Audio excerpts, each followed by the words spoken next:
5 Alameda schools are on program improvement. If California doesn't get an exemption from No Child Left Behind, how will you address potential closures? Yes, 5 Alameda schools.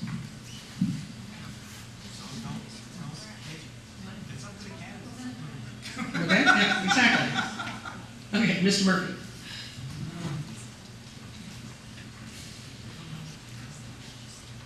Okay. Assuming this is true, I'd first investigate the validity, but I trust to be a valid source because I trust the system here. However, if I was at the board meeting, I'd first investigate the validity of it. Okay. Okay. And about No Child Left Behind, that sounds pretty true. This has been a pretty well-intentioned system from the beginning. However, we are leaving a lot of children behind. There's a lot of kids falling through the cracks still. And so I'm glad there's some accountability set into the system. And a lot of it's based on grant money, it's based on federal funding, and we do have to meet criteria. And that would be part of the allocation model also. It's built into the original grant money. And we'd have to have a meeting to make sure we're following the standards of the money and the resources that need to be given to these 5 schools, these 5 programs rather, and definitely investigate as a committee to meet the needs where we're deficient.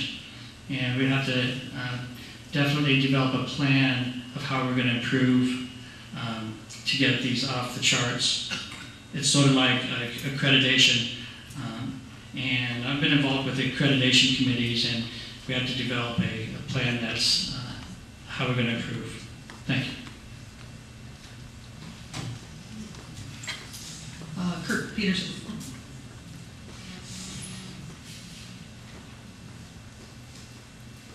I too would have to investigate this because I'm not aware of this either. Don't admit to knowing everything, but I will definitely try to learn as much and understand as much as possible, especially before I make a decision, which is one of the key concerns I have on the existing board.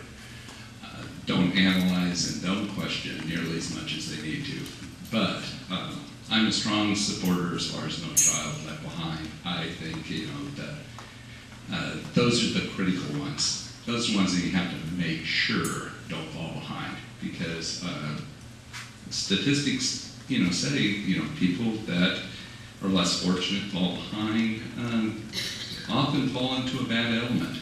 So we have to make sure, and let's face it, funding is going to be cut off for these programs or greatly reduced. It already has started.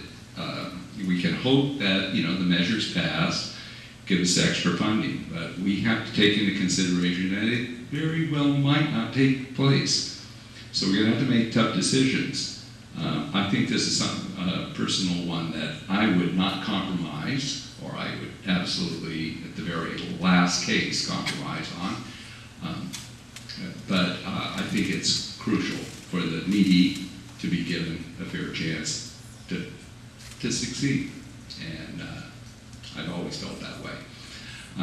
Back what I was saying real quickly, though, as far as transparency, we talked real quickly. I've got a couple more seconds here. Okay. Transparency, we talked real quickly about this lease, and there's several meetings that took place as far as before that special meeting.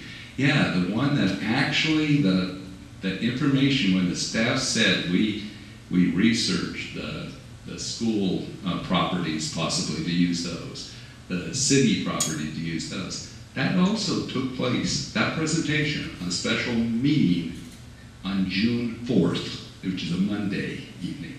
So it's not clear, it's not open. We got to keep an eye and see what's going on here. Thank you.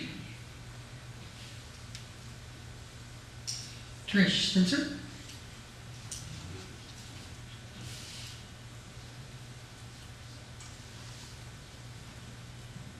So first of all, for a school to be in program improvement, they have to be a Title I school. And Title I schools are schools where we have a higher percentage of free and reduced lunch. So not all of our schools are Title I schools, and then they're not subjected to this program improvement issue. And the schools, for instance, Wood is a school that's been in program improvement. I think it's in their 4th year now, 3rd or 4th year. And we have been working as a district to try to help them, providing them additional services. We need to do more we leave students behind. We know statistically when our children go through the grade levels that come, for instance, 11th grade, statistically we know that there's like 88% of our children that are African American that are not proficient in 11th grade math.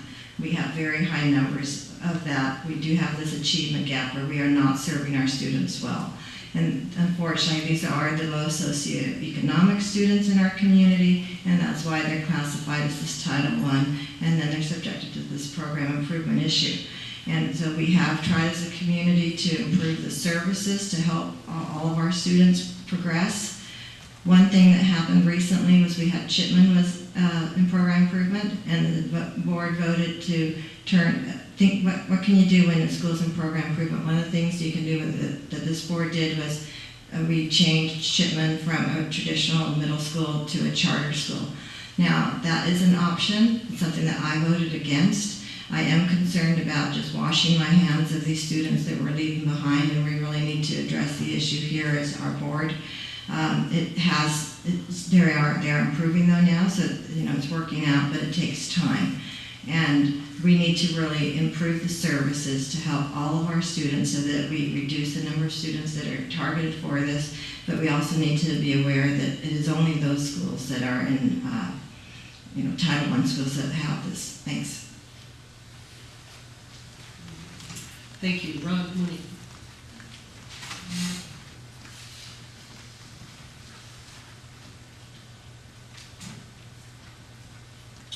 So apparently the question is clairvoyant, saying that we have 5 schools in program improvement, because we don't. We do have 2 schools, Ruby Bridges and Wood, as Ms. Spencer pointed out. Ruby Bridges, take a look at some interesting facts there. Ruby Bridges scores 833 on one of the state tests, and the state goal is that we're at 800, is where the state wants all schools to be at 800 or above. So there's certainly a disconnect. Kind of an emotional issue. No Child Left Behind, some great thinking at one point, but I would submit that Senator Kennedy is rolling over in his grave for what's happening. And 4 years ago, I was so excited that President Obama was elected, thinking that No Child Left Behind would be majorly changed. I don't hold out a whole lot of hope that California is going to get the waiver because of the factions that are fighting at the state level about whether we will or won't do certain things that the federal government wants us to do. So what does that leave us to? Leaves us to requirements that we have to do. We have to engage the community. Some of the changes has to be changing out your staff, changing to a charter school. Chipman's a rather interesting example. The community got together and said, what are we going to do? The community came out and said, we want to write a charter. And they wrote a great charter. Implementing it, its implementation in the very beginning was a little rough, to say the least, but it's succeeding. And to say that we washed our hands of it is amazing. The district still has fiduciary oversight of that and to make sure that they're performing to their charter, and we'll continue to make sure that's happening. And this is not just a social economic issue.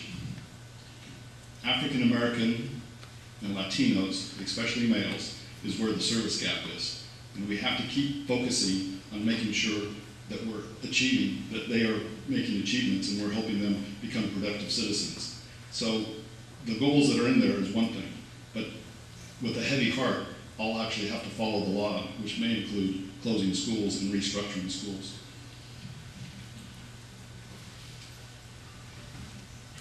Barbara.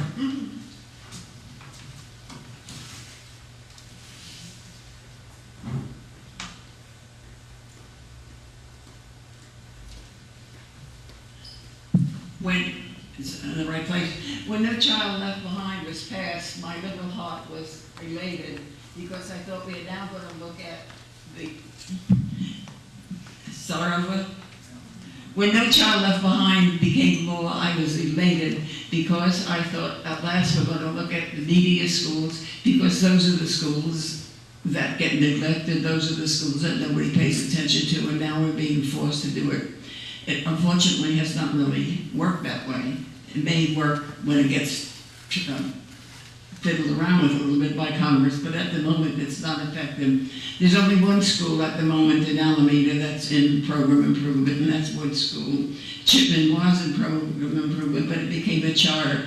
And if you look at their test scores, becoming a charter hasn't really made much difference because they're pretty much what they were, except that now we don't have to worry about them because it doesn't make us look bad because they're not ours.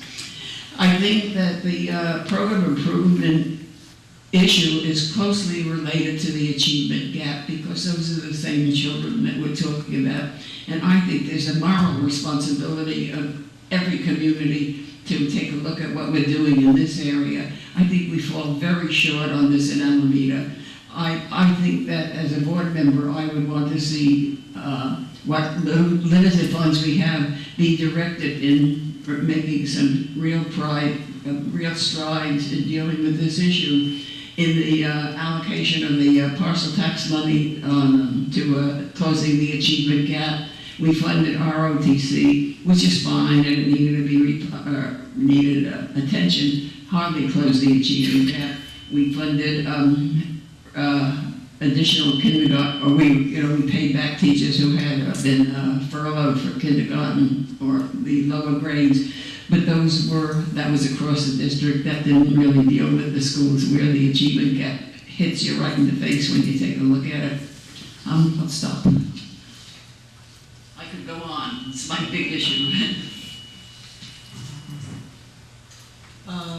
Mike, Rebels one?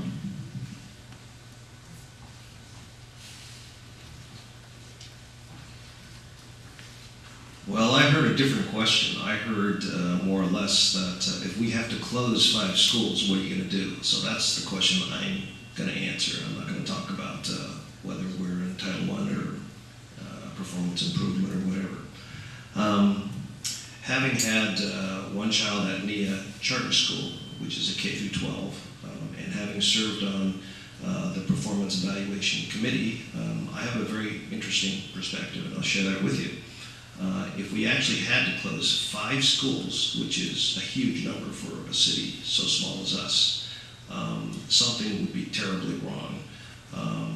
And the way I look at it is the charter schools, yes, they'll come on in and they'll basically replace and maybe experiment with different educational strategies. Well, one of the criticisms that I have of the existing charters that we actually have in Alameda is that we don't actually pay attention to what is actually working at those charter schools. We allow them to exist, and then we just give them a free pass. That's at least my version of it. And that's not the way it should be. Our whole purpose here is to educate our children. And to me, it doesn't matter whether they're actually in one of our mainstream schools or in a charter school. They have, all of them use different strategies. So my goal would be is to help the charters really try to really find out what works, and then turn around and put those strategies into our mainstream schools where it makes some sense, and build the district back up again so we have all the schools and the pupils back in our system. It's not a failure, it's an opportunity to improve, and that's the whole point. We need to have an educational system that meets the 21st, is it the 21st century? It's 21st century, to meet the global market. That's the whole point. Thank you. Yeah.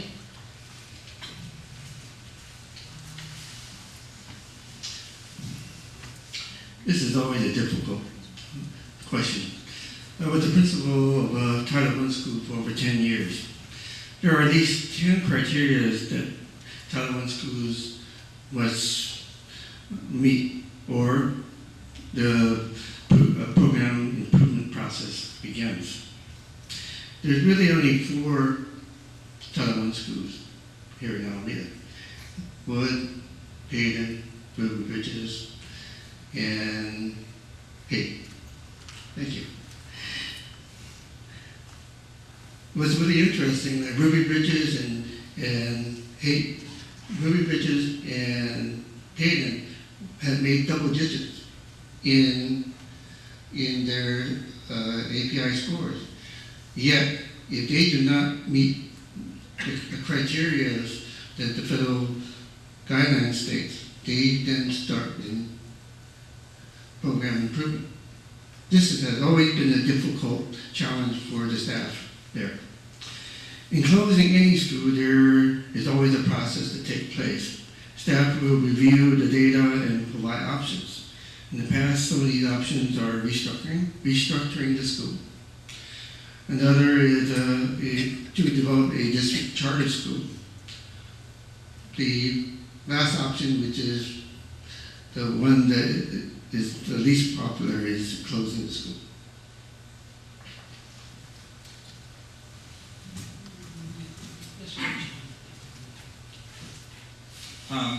I actually have the benefit of coming last, so I think I can sort of guess what the number is now.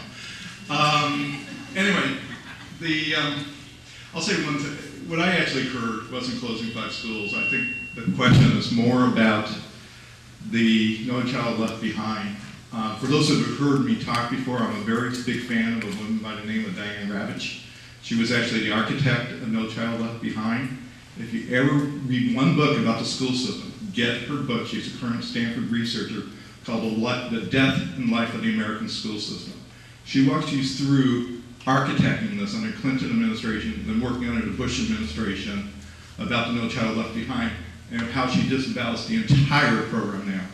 No Child Left Behind really was made to put market forces into a school system, set up competitions. It doesn't work. This whole No Child Left Behind, the program improvement schools, they are set by their growth rates. And actually what happens, one of the reasons why we had some of the schools in PI was because no school district could have more than 10% of their schools in PI. If LA Unified had all their schools in program improvement, we would have none. We have better schools. Anyway, so what this really is about is when do you go to charter schools? And I'm actually, to be honest, one of the things that's happened was, this goes to one of the boards, we need to get a plan together as to what we're going to do. And I'll just use Wood as the example. It is in program improvement. What are we going to do with it? I don't want to see another Chipman go to an academy, but I think we have an opportunity if we plan as to what we want to do with this, we can come up with a solution. I think we can all guess at some of the solutions. The Junior Jets is one solution, K through 8, all these innovative programs, Maya Lynn School. I'm taking a guess as part of a master plan that's in somebody's head here, but we really haven't talked about it as to what we're going to do with these schools. And that's what I'd like to bring. And that's when I was talking about the openness of the school board. We got to put those conversations out on the table as to where we want to move these schools and what we want the school district to look like in the 21st century. Thank you.